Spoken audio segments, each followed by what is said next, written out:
For farmers and ranchers, conventional wisdom says if you're not in a drought, you should be preparing for the next one. Continually dry conditions across Texas and much of the South are causing ranchers to examine their options when it comes to their most important and lowest cost feed source, range and pasture land. Reporter Jim Witt has more from Cisco, Texas. We've had 2 years where we've actually got quote-unquote average rainfall, 2 out of the last 6. And then those other years, like last year, we were short 35% of our annual rainfall.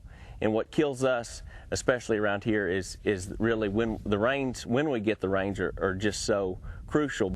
Taylor Yates runs a commercial cow herd at the Lee Ray Ranch in Central Texas. Much of the area has been in a drought since he took over the operation in 2002. And on top of the dry conditions, the land had been overgrazed and was in need of healing. The first thing I did is I decided, hey, let's let the ranch sit out for two complete growing seasons, and then we can look and see what grasses we have left over. Nearly 7 years later, Yates says he's happy with the forage that's developed on his operation. It's forage that has taken careful planning and management. Experts say caring for your existing resources is exactly what's needed when planning for or managing through a drought. Right now we are in a fairly severe drought in the southern portion of my territory. The southern part of Oklahoma, as well as north central Texas and much of New Mexico, are currently in a drought.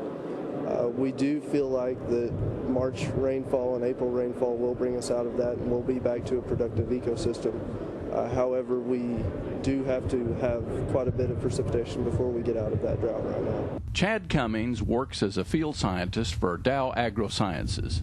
He says that now is the time for producers to pay close attention to their pastures to make the right decisions to treat weeds, fight drought, and help forage grasses recover when the rains return. Well, many of the weed species that we have in the area will begin to germinate and or come out of dormancy from about late March to early April. And then most of our typical applications go out from April 15th to about June 15th, depending on the species of interest. So after those March rains occur, I would predict that there would be quite a bit of germination. Drought is unavoidable. It impacts pasture and rangeland, and in turn impacts the health of your cattle. The first thing they're going to start seeing is livestock conditions, looking at the livestock and saying, you know, they're not doing quite as well, they need some nutritional supplementation or whatever. But, you know, you got to be able to look at the rangeland too and start determining what is the health of that rangeland, just like you do the health of a cow out on the pasture. And so, you know, start looking at things like the amount of bare ground that you have out there. Is that increasing? Is that decreasing?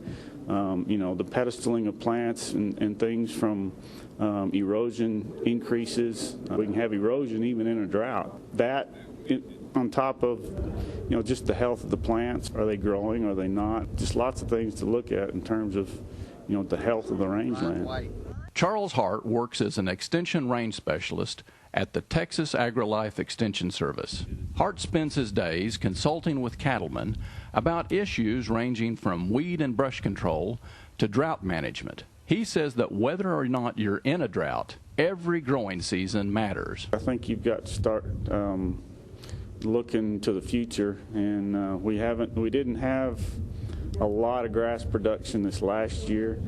And the grass production the previous year has a big effect on what you're going to be able to do the following year. Everybody thinks, you know, it's just current conditions that have the greatest effect on what you can and can't do that year. But really, you know, what the conditions were the previous year have a big bearing on how that year is going to, you know, play out in terms of what you're going to be able to do and what you're not going to be able to do.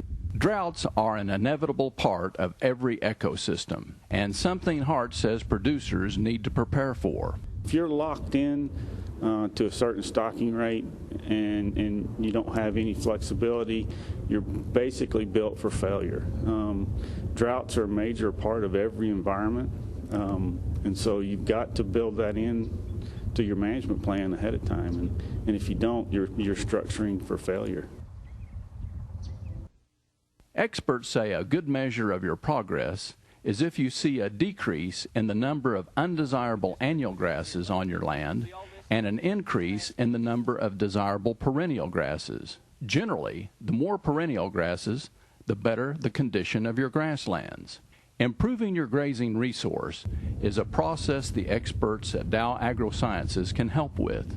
By controlling the weeds, we do see many forage benefits, including palatability, the amount of production that you can get because you do take away some of those competitive plants that are going to be using the same nutrients and moisture. So by getting those plants controlled early, you actually do increase your productivity, you increase forage quality in many cases, and the usability of that ecosystem. That's advice Taylor Yates has seen work firsthand. Every bit of what we do is preparing for the next drought.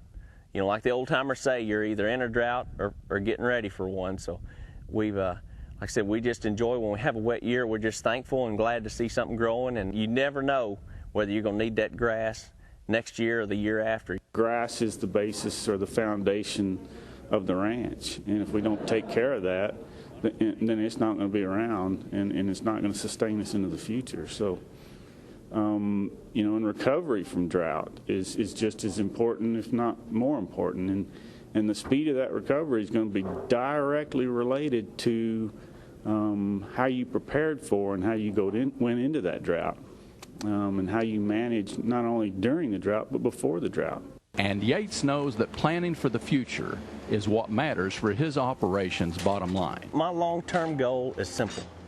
I just want to be the best steward of this ranch that I can. I want this ranch to be in the best possible shape that it can possibly be, due to management and then due to, you know, to whatever. I want to do all that I can do to make this ranch be the best that it can be.